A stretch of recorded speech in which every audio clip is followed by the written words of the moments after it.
बस अब मजमा जो खामोश है और मुतवज्जे है, अब मेरी बात को आगे मैं बढ़ाता हूँ, तवज्जो से सुने। कुरानी उलूम के मुताल्लिक आपके सामने चंद बातें रखूंगा, इसलिए कि मुझे कहा गया बड़ा पढ़ा लिखा मजमा है और मुसलमान के लिए पढ़ा लिखा होना बहुत लाजिम है, इसलिए कि जिहालत इस्लाम का अपोजिट है। जिहालत इस्लाम का अपोजिट है। आपको एक बात मैं बताऊं, जब भी कहा जाता है दौरे इस्लाम, यानी हुजूर सल्लल्लाहु अलैहि वसल्लम की आमद के बाद के हालात को दौरे इस्लाम कहते हैं, उससे पहले वाले जमाने को दौरे जिहालत कहते हैं, जबकि इस्लाम का अपोजिट तो कुफ्र होना चाहिए, कुफ्र होना चाहिए। ये दौरे इस्लाम है और इससे पहले दौरे कुफ्र था। नहीं, दौरे इस्लाम से पहले वाले दौर को दौरे जिहालत कहते हैं, इसलिए कि बताना है इस्लाम और जिहालत दो अपोजिट चीजें हैं, दो अपोजिट चीजें हैं। जाहिल हो और मुसलमान हो उसे ज़ेब नहीं देता। जिस कौम पर आने वाली किताबे हिदायत का पहला लफ्ज इक़रा से शुरू होता है, इक़रा बिस्मि रब्बिकल्लज़ी खलक़, कुरान का पहला लफ्ज जो आया है वो किस नाम से आया? पढ़ो अपने रब के नाम से, पढ़ो अपने रब के नाम से। और इल्म नहीं है तो कुछ नहीं है तुम्हारे पास। इमाम गजाली तो फरमाते अन्नासु कुल्लुहुम मौता इल्लल उलमा, ये सारे इंसान मुर्दा है, जिंदा अगर कोई है तो इल्म वाला है, इल्म वाला जिंदा है।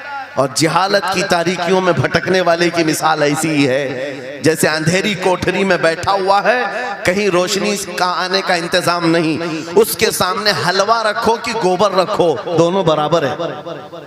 जाहिल आदमी के लिए ऐसा ही है, कभी उसका हाथ इसमें पड़ेगा, कभी उसका हाथ इसमें पड़ेगा। जब नजर नहीं आ रहा है तो हलवा को गोबर समझकर खा लेगा और कभी गोबर को हलवा समझ के खा लेगा, गलाजत उसके लिए बराबर हो जाएगी। लेकिन इल्म को कहा गया अल इल्मु नूरुन, इल्म रोशनी है। जिसके पास इल्म आता है वो तमीज सीख जाता है, उसके पास अखलाक आ जाते हैं, वो हलाल और हराम के फर्क को समझने लगता है, बुरे और अच्छे के दरमियान फर्क मालूम होने लगता है। इसीलिए मेरे अजीजों, मुझे बड़ा गर्व है और फख्र है, हमारी खानकाह से ये आवाज आती है आधी रोटी खाएंगे और बच्चों को पढ़ाएंगे। बेशक, क्यों? बेशक। उस अजीम खानकाह से ये आवाज दी गई, क्यों? सिर्फ इसलिए नहीं कि तुम बड़े होकर के डॉक्टर बनोगे, इंजीनियर बनोगे। लोगों की नजर में अब बात यही रह गई है, पढ़ा इसलिए जाता है कि डॉक्टर बनना है, इंजीनियर बनना है और कमाना है, बहुत कमाना है।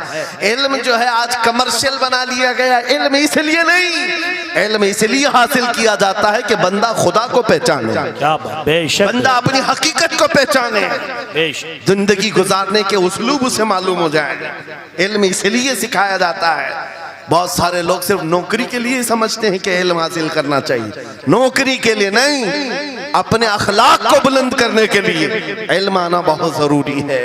मेरे अजीजों, कुरान अज़ीम वो हिदायत की किताब तुम्हारे पास आई, इस कौम के लिए अलमिया नहीं है तो और क्या है, जो किताब उलूम का ज़ख़ीरा है।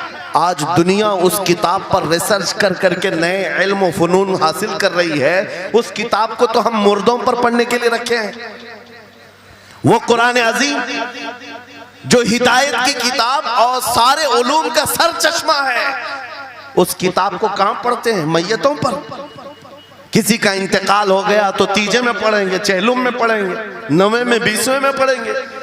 वो ईसाले सवाब के लिए सिर्फ रखा गया। और उससे थोड़ा आगे बढ़ गए तो कसम खाने के लिए कुरान।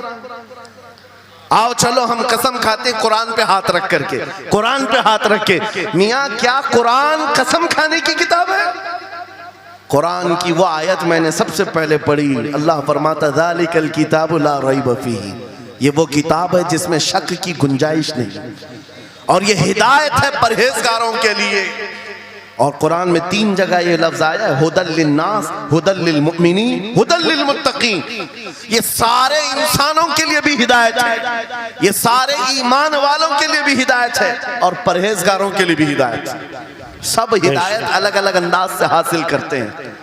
बारिश एक ही है बरसने वाली, जमीनें अलग अलग हैं। बहुत नरम जमीन हो तो वो जमीन बारिश से फायदा ज्यादा उठाती है, और थोड़ी सी ओबड़ खाबड़ जमीन हो तो वहां से फायदा कम आता है। बारिश एक ही है, कुरान बारिश हिदायत है। जिसके दिल की जमीन जितनी नरम होगी उतना वो उससे हिदायत उठाएगा। सुभान अल्लाह, बेशक, उतना उससे फायदा उठाएगा। और आज